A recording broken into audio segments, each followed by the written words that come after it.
नमस्कार मित्रांनो, सुस्वागतम. घरोघरी मातीच्या चुली या मालिकेच्या आजच्या भागामध्ये सुमित्रा आणि सौमित्र हे देवळातून घरी येतात.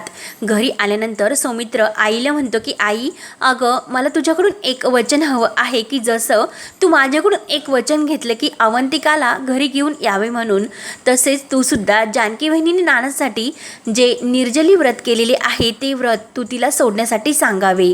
तेव्हा मात्र ते ऐकून सुमित्राला राग येतो. सौमित्रा लगेच ताटकन उठते आणि सौमित्राला म्हणते की अरे सौमित्र, छे मी असे काही करणार नाही. मुळात हे व्रत तू कर असे मी जानकीला सांगितलेलेच नव्हते आणि मुळातच मी तिचे हे व्रत कसे तोडू. तेव्हा सौमित्र म्हणतो की अगं आई, तिने नानांसाठी हे व्रत केले आणि त्या व्रताचा आज तिचा 3रा दिवस आहे. अगं तेव्हापासून 3 दिवसापासून जानकी वहिनीने काही खाल्ले सुद्धा नाही, अगदी पाणी सुद्धा ती प्यालेली नाही. अगं अजून तर आठवडाभर काय तर महिनाभर ती हे सर्व करेल. अगं आपली जानकी वहिनी खरंच खूप खचून चालली. अगं एक वेळ जर खायला प्यायला जर काही नसले तरी सुद्धा माणूस राहू शकतो, परंतु प्रेमाशिवाय नाही राहू शकत. अगं आई, आता सध्या तू तिच्याबरोबर जे काही वागते, तिचा रागराग करते, तिला वाटेल तसे बोलते, तिचा अपमान करते, तू तिच्याशी तर व्यवस्थित बोलत सुद्धा नाही. नानांच्या रूम मध्ये सुद्धा तू तिला जायला अडवले. आई खरंच मला हे सर्व योग्य नाही वाटत. मी तुझ्याकडे आजपर्यंत काही दुसरं मागणार सुद्धा नाही आणि मागत सुद्धा नाही. प्लीज आई, तू तुझ्या हाताने तिचे हे व्रत सोडव. सौमित्र म्हणते की ठीक आहे बाबा, जाईन असे फक्त तोंड वाकडे करून म्हणते. तेव्हा सौमित्र म्हणतो की आई, फक्त जाईल असे नाही तर तू तुझ्या हातामध्ये ज्यूसचा ग्लास घे आणि तिच्या रूममध्ये तू तिच्यासाठी घेऊन जा असे म्हण. तेव्हा सुमित्राला हसू येते आणि ती म्हणते की अरे सौमित्र, मी जाईन तिच्या रूममध्ये ज्यूसचा ग्लास घेऊन असे हसतच म्हणते. तेव्हा सौमित्राला आनंद होतो आणि तो आईला थँक्यू बोलतो. आई, तू माझं ऐकलं, माझं मन राखलं, मग मी सुद्धा तुझं ऐकेल, तुझं मन राखेल. अवंतिकाला लवकरच मी या घरात घेऊन येईन, तुझी इच्छा पूर्ण करेलच. तेव्हा ते ऐकून सुमित्राला सुद्धा खूप आनंद होतो. सुमित्रा म्हणते की ठीक आहे आणि ती आतमध्ये निघून जाते. तेव्हा लगेच सौमित्र खुश होऊन अवंतिकाला फोन लावतो. त्यानंतर इकडे जानकी आपल्या रूममध्ये साड्यांच्या घड्या व्यवस्थित करत असते. सुमित्रा आई तिच्याबरोबर चांगल्या वागत नाही म्हणून तिला वाईट सुद्धा वाटत असते, म्हणून थोडीशी नाराजच असते. तेव्हा चक्क सुमित्रा ही तिच्या रूममध्ये तिच्यासाठी ज्यूस घेऊन येते आणि दरवाजात येऊन थांबते. जानकीकडे बघत असते आणि म्हणते की जानकी. तेव्हा जानकीचे लक्ष जाते. तेव्हा जानकी आईला बघून खुश होते आणि म्हणते की आई, तुम्ही इथे, तुम्हाला काही हवं होतं का? अहो आई, तुम्हाला बोलवायचे, मी लगेच आले असते. जानकी उठायला लागणार तोच लगेच सुमित्रा जवळ येते. अगं उठू नको, थांब, मी काही म्हातारी झाले का? तेव्हा जानकी खुश होऊन म्हणते की आई, म्हाताऱ्या आणि तुम्ही? अहो आई, तुमची एनर्जी आणि कामाचा एवढा व्यवस्थितपणा बघून मलाच म्हातारे झाल्यासारखे वाटते. तेव्हा सुमित्रा म्हणते की हे बघ, आता हे गोड बोलणं पुरं कर आणि हा ज्यूस पटकन पिऊन घे. तेव्हा जानकी म्हणते की आई, अहो विसरलात का, माझा निर्जली उपवास आहे. सुमित्रा म्हणते की अगं जानकी, हे व्रत उपवास सर्व काही बाजूला ठेव. अगं मान्य आहे की तुझ्या व्रतामुळे चमत्कार झाला, आपले नाना हे लवकरच बरे सुद्धा होतात. ते शुद्धीवर नाही आलेले, परंतु ते चांगले बरे सुद्धा नक्की होतील. आपल्या आशीर्वादाने देवी आई नक्की त्यांना बरं सुद्धा करेल. तेव्हा सुमित्रा म्हणते की अगं घे जानकी, ज्यूस पिऊन घे. परंतु जानकी मात्र म्हणते की नाही आई, ज्यूस नकोय मला. आजी मात्र त्या दोघींचे बोलणे हे कान देऊन ऐकत असते. जानकी म्हणत असते की आई, अहो जो नवस मी केला तो तर तुम्हाला माहितीच आहे. नानांना जोपर्यंत शुद्ध येत नाही तोपर्यंत मी काही खाणार पिणार सुद्धा नाही. सुमित्रा म्हणते की हे बघ जानकी, सध्या अलीकडे तू माझं काही ऐकूनच घेत नाही. अगं मी सांगते ना तुला, तू माझ्या नवऱ्यासाठी, त्यांच्यासाठी तू हे व्रत केले आणि आता ते संकटातून बाहेर आले, त्यामुळे तू सुद्धा तुझे हे निर्जली व्रत आता सोडून दे, पूर्ण करते. आणि जर तू हे व्रत सुरूच ठेवले, जर तुझी तब्येत बिघडली, तब्येताची हेळसांड झाली, तर मग आपल्या घराकडे कोण लक्ष देणार? तेव्हा जानकीला तर खूप मोठा आधार मिळतो की सुमित्रा परत तिला घराची जबाबदारी म्हणजे तिच्यावरच अवलंबून आहे असे सुमित्राच्या तर मनात आहे असे तिने बोलून दाखवले. जानकी विचारते की आई, अहो काय बोललात तुम्ही, आपल्या घराची जबाबदारी माझ्यावर? जानकीला खूप आनंद होतो. तर सुमित्रा म्हणते की हो, मग तू सांग की आपल्या घराची जबाबदारी कोण सांभाळणार म्हणून. जानकी विचारते की आई, अहो अजून सुद्धा तुम्हाला हाच प्रश्न पडतो का? खरंच आई, मला खूप छान वाटले. म्हणून जानकीच्या डोळ्यात आनंद अश्रू येतात. म्हणजे आई, अजून सुद्धा तुमचा माझ्यावर विश्वास आहे, मी पूर्णपणे तुमचा विश्वास नाही गमावलेला असे तुमच्या बोलण्यावरून मला समजले. आजी मात्र अगदी कान टव करून ते दोघींचे बोलणे ऐकत असते. तेव्हा सुमित्रा म्हणते की अगं तुम्ही खरंच कोणीही माझा विश्वास गमावलेला नाही. सांगू का जानकी, अगं मीच माझ्या नशिबावरचा विश्वास गमावलेला आहे. म्हणजे या घरात जे काही होते, काय चालले, यामुळे मला असे वाटते की माझा नशिबावरचा विश्वासच उडालेला आहे. असे होत राहिल्याने मलाच खरंच काही कळेनासे झाले. असे वाटते की नियती माझ्या हातात सर्व हे सांभाळून ठेवण्याचा प्रयत्न करते, परंतु हातातून मात्र ती निसटण्यासारखी होते असे मला वाटते. जानकी, अगं हे सर्व बोलायची आता वेळ नाही. तू अगोदर हे ज्यूस पिऊन घे आणि तुझं हे व्रत, तुझा उपवास सर्व काही खरं आहे, पण अगं तू तुझ्या जीवाची हेळसांड करून नानांच्या तब्येतीची काळजी घेणं हे मला अजिबात मान्य नाही. अगं जर माझी शर्वरी असती तर तिला मी हे करून दिले असते का? हे बघ, तू सुद्धा माझ्या मुलीसारखीच आहे, त्यामुळे हे बघ. अगं शर्वरीला काय 3 दिवस काय, पण 3 तास सुद्धा तिला उपवास झेपला नसता. म्हणून सुमित्रा थोडीशी हसते. जानकीला सुद्धा सुमित्राचे बोलणे ऐकून हसायला येते. जानकी अगदी डोळे भरून खूप हसत असते. तेव्हा सुमित्रा तिच्याकडे बघते आणि म्हणते की जानकी, अगं हेच, मीच तुला हेच म्हणते. हा आनंद, हा समाधान, हे सगळं या घरातील हरवत चालले ग. मला तिची दिवसा रात्री सारखी आठवण येत राहते. तेव्हा सुमित्राला हे सर्व सांगत असताना तिच्या सुद्धा डोळ्यामध्ये पाणी येत असते. ती आपल्या डोळ्यातील पाणी पुसते आणि जानकीला परत म्हणते की चल हे सर्व राहून दे आणि हा ज्यूस तू पिऊन घे, अगोदर हा उपवास सोड, घे म्हणते ना. अगं जानकी, तुला माझी शपथ आहे. तेव्हा सुमित्राच्या या हट्टापुढे आणि शपथेपुढे शेवटी जानकीला ऐकावे लागते आणि तिच्या डोळ्यात अगदी आनंद अश्रू येत असतात, कारण एक माय माऊली शेवटी तिच्यावर खरंच खूप खुश झाली. तेव्हा सुमित्रा आपल्या हाताने जानकीला ज्यूस पाजते. मायलिकीचे सासू सुनेचे प्रेम हे दाटून येते, परंतु आजीला मात्र ह्या दोघींचे प्रेम काही पगवत नाही. तिच्या जीवाचा तर खूप असा जळफळाट होतो. सुमित्रा ज्यूस पिऊन घेण्यासाठी हा हट्ट करते. तेव्हा मात्र आजी हे सर्व बघून म्हणते की पाजा, आणखीन सर्व ज्यूस पाजा, आणि खूप वैतागते, कारण तिला काही या दोघींचे प्रेम आणि एकत्र काही देखवत नाही. तेव्हा आतमध्ये सुमित्रा जानकीला म्हणते की आता तू तुझ्या तब्येतीची काळजी घ्यायची आणि मी नानांच्या तब्येतीची काळजी घेईल. तेव्हा जानकी खुश होऊन ज्यूस पिऊन घेते आणि आईकडे बघून खुश होऊन हसते. तेव्हा सुमित्रा म्हणते की हे बघ जानकी, आत्ता मला बरे वाटले. जानकी खुश होऊन लगेच सुमित्राच्या मिठीत येते. दोघी प्रेमाने एकत्र येतात. आजीच्या मात्र खूप जीवाचा जळफळाट होतो आणि हे सर्व त्या ऐश्वर्याला सांगायलाच हवे, म्हणून आजी तर घाईने ऐश्वर्याच्या रूम मध्ये येते. इकडे मात्र ऐश्वर्या मस्त आपल्या कानामध्ये हेडफोन गाणं ऐकत गरबा खेळत असते आणि तेवढ्यात आजी तेथे येते. आजी ही ऐश्वर्याला म्हणत असते की अगं सुमित्राने त्या जानकीला ज्यूस पाजलं आणि तिचं व्रत सोडलं, परंतु ऐश्वर्याला कुठे काही ऐकू येत असते. आजी परत सांगण्याचा प्रयत्न करते. तेव्हा आजीच्या लक्षात येते की ऐश्वर्याने कानामध्ये हेडफोन घातलेले आहे, म्हणून ती स्वतःच्या हाताने तिच्या कानातील हेडफोन्स काढते आणि ऐश्वर्याला परत सांगते की अगं दांडिया बनून आजीने ज्यूस पाजले. तेव्हा ऐश्वर्या म्हणते की काय? तेव्हा ऐश्वर्या मात्र वेगळाच विचार करते आणि ती आजीला म्हणते की मी जानकीला सांगते तुम्हाला ज्यूस देण्यासाठी, म्हणजे तुमचं डोकं हा वेगळा विचार करेल आणि डोकं तुमचं शांत होईल. तेव्हा आजी म्हणते की अगं माझं डोकं तर शांत आहेच, परंतु तुझं रक्त केव्हा हे गरम होतंय त्याची मी वाट बघते. ऐश्वर्या विचारते की आजी अहो आता काय झाले? आजी म्हणते की अगं तेच ते पालत्या घड्यावर पाणी. अगं तुझ्या सासूने म्हणजे तिच्या हाताने स्वतः ज्यूस तयार केले आणि स्वतःच्या हाताने ते जानकीला पाजले आणि तिचं व्रत सोडलं. हेच मी तुला केव्हापासून सांगायला आले होते. अगं माझ्या डोळ्यांनी मी हे बघितलं. हे ऐकून तर ऐश्वर्या पूर्णपणे टेन्शन मध्ये येते की आजी काय सांगतात? आजी म्हणते की अगं ऐशू, मी तुला सांगितलेच होते की जरा तू सावध राहा, पण तू तर माझं ऐकलं नाहीस. मग आता तू दांडिया खेळत राहा. तेव्हा ऐश्वर्या म्हणते की ठीक आहे आणि परत ती मस्त खुश होऊन दांडिया खेळायला सुरुवात करते. आजी म्हणते की काय ग, काय मस्त आहे. ऐश्वर्या म्हणते की आजी अहो तुम्ही इतके टेन्शन घेऊ नका, मी सर्व अगोदर प्लॅन व्यवस्थित करून ठेवलेला आहे. मग आता तुम्हीच बघत राहा की ज्या हाताने आईनं त्यांचं व्रत मोडलं, मग त्याच हाताने आई तिच्या अशा सणसणीत मुस्कटात मारतील. आणि आजीच्या हातामध्ये सुद्धा एक दांडिया देते आणि चला दांडिया खेळूयात म्हणून आजीला सुद्धा ती दांडिया खेळण्यासाठी तयार करते.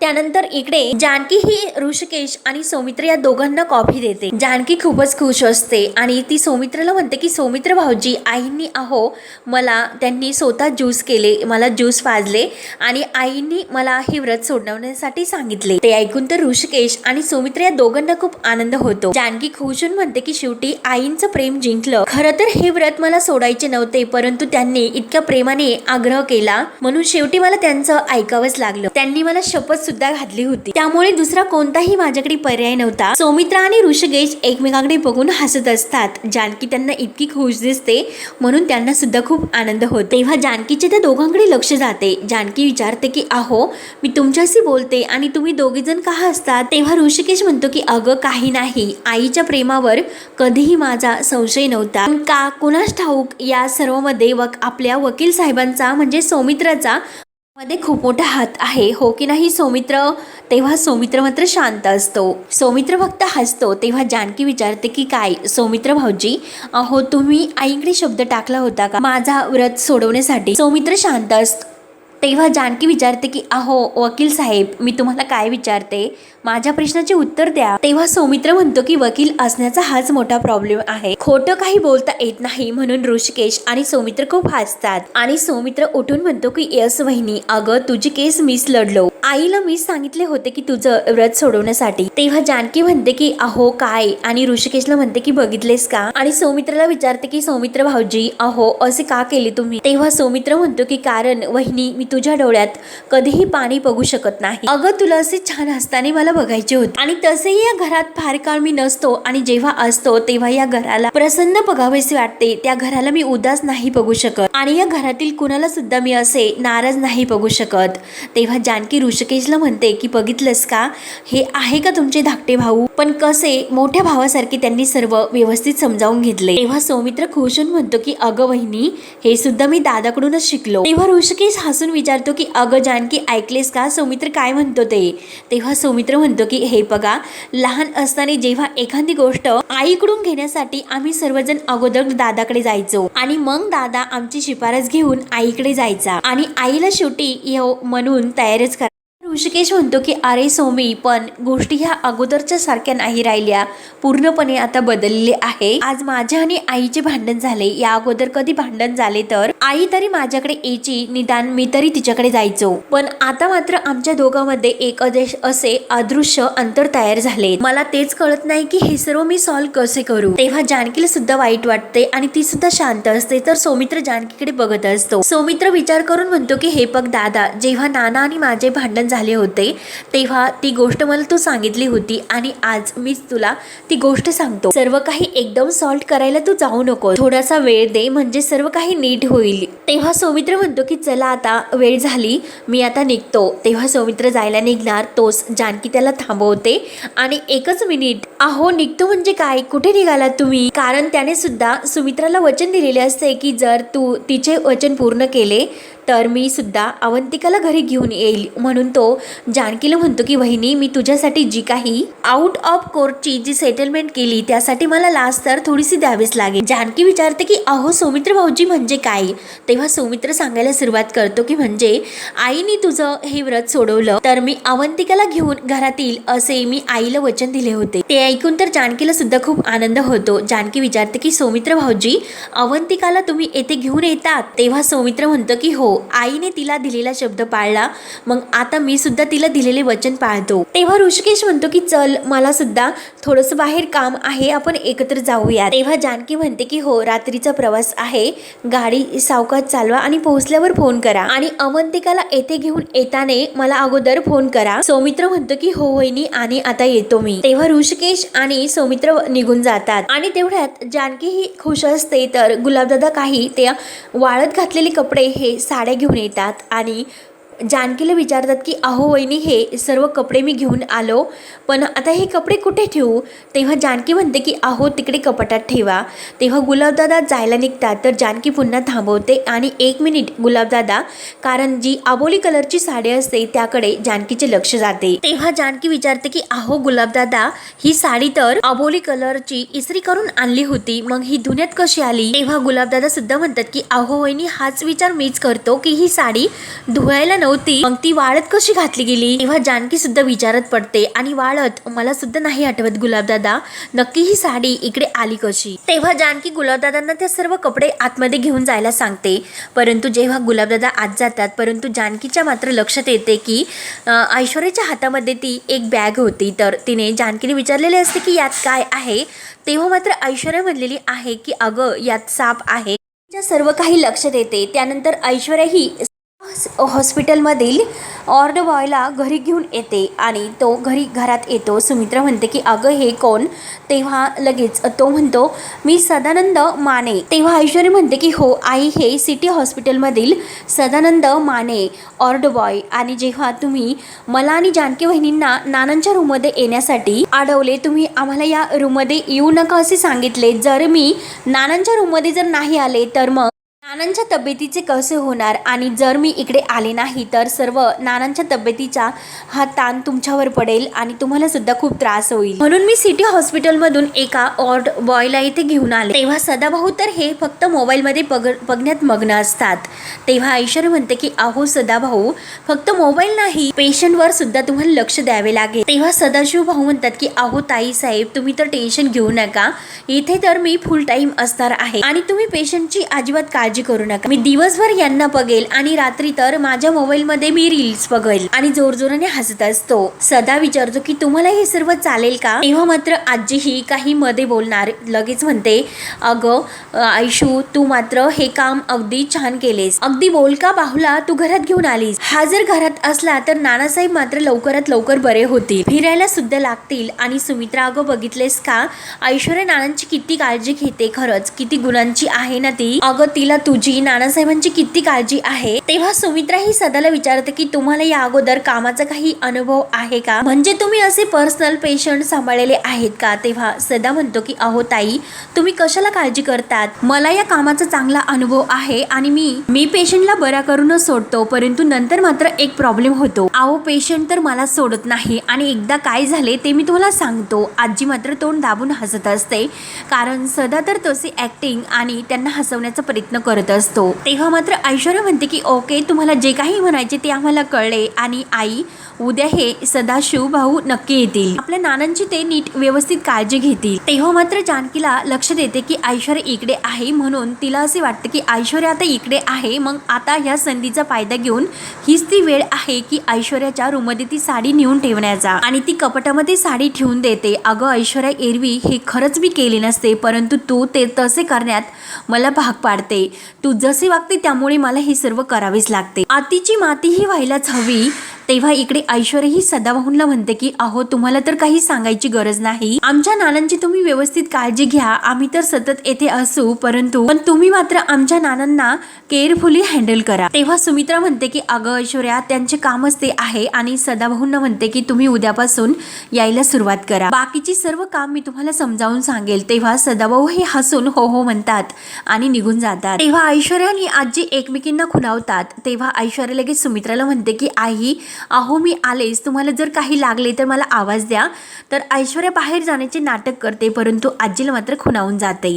तेव्हा आजी लगेच सुमित्राचे कान भरते की अगं बघितलीस का सुमित्रा, अगं फक्त दाखवण्यापुरतं तिने व्रत केलेले नाही, तिने नानांच्या तब्येतीसाठी, त्यांची काळजी घेण्यासाठी एक माणूस सुद्धा तिने नेमला. अगं सुमित्रा, तरी सुद्धा मी तुला सांगते की तुला खरंच तू नशिबवान आहे की तुला ऐश्वर्यासारखी सून मिळाली. हे आजीला म्हणण्या अगोदरच सुमित्रा म्हणते की ऐश्वर्यासारखी सून मिळाली असे तुला म्हणायचे होते ना आई. हे बघ आई, लगेच तू विश्वास ठेवू नको आणि वाहवत तर मात्र जाऊ नकोस. मान्य आहे की त्या सदानंदाला बोलवून ऐश्वर्याने चांगले काम केले, परंतु तू लगेच तिला डोक्यावर घेऊन बसू नकोस. अगं या अगोदरचे अनुभव बघतात, हल्ली मी काही ताक काय पण माठातील पाणी सुद्धा हे फुंकून पिण्याचा प्रयत्न करते. तेव्हा मात्र सदाभाऊ हे ऐश्वर्याला म्हणत असतात की ताई साहेब, मी आता येतो आणि उद्यापासून कामाला यायला सुरुवात करतो.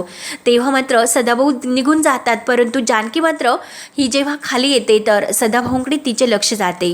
जानकी विचारात पडते की नक्की हे कोण असतील, ऐश्वर्या कुणाला घेऊन आली असेल. जानकी विचारते की काय ग, कोण होते? तर लगेच ऐश्वर्या म्हणते की अगं तो ऍक्टर होता, ऑर्ड बॉयचं ऑडिशन देण्यासाठी आला होता. तेव्हा जानकी मात्र सिरियस होऊन हे सर्व विचारत असते. तर ऐश्वर्या म्हणते की अगं तू इतकी सिरियस कशाला राहतेस, थोडंसं हसत जा. हे बघ, आता मी तुझ्याकडून किल्ल्या तर काढून घेतलेल्याच आहे, पण थोड्या दिवसात मात्र तुझ्या ह्या चेहऱ्यावरचे हसू मात्र ते सुद्धा मी काढून घेणार आहे. तोपर्यंत तू हसून घे. आणि बाय द हा जो काही गेला तो खरंच ऑर्डर बॉयच होता, ऍक्टर नव्हता. अगं तुला नानांची किती काळजी आहे हे दाखवण्यासाठी तुला आता नानांच्या रूम मध्ये जाण्याची गरज नाही. हे सर्व करून आईवर मी खरंच खूप इम्प्रेशन मस्त पाडले, त्यामुळे आई तर माझ्यावर खूपच खुश झाल्यात. तेव्हा जानकी मात्र मस्त डेअरिंग मध्ये हसत तिच्याकडे बघत असते, तर ऐश्वर्या म्हणते की 1 मिनिट म्हणजे काय झाले, आणि इकडे तिकडे बघत असते आणि म्हणते की काहीतरी जळतंय. तेव्हा जानकी म्हणते की अगं जळत नाही, लवकरच जळणार आहे. तेव्हा जानकीने ऐश्वर्याचा डाव तिच्यावरच उलटवलेला असतो, म्हणजे ती साडी तिच्या कपाटामध्ये ठेवून तिच्यावर हे सर्व तिने कसे केले हे सिद्ध करायचे असते. तर हा भाग येथे संपतो. पुढील भागामध्ये जानकी ही ऐश्वर्याला विचारते की काय जी साडी नेसून तू साप सोडणाऱ्या माणसाला भेटायला गेली होती, ती साडी मी तुझ्या कपाटात नेऊन सुद्धा ठेवली आणि आईंना सुद्धा ती दाखवली, मग त्यांना बरोबर कळेल की ती नक्की साप सोडणारी कोण आहे. म्हणून ऐश्वर्याचा तर खूपच जळफाट होतो. घाईने ती कपाटातील साडी घेते आणि ती साडी बाहेर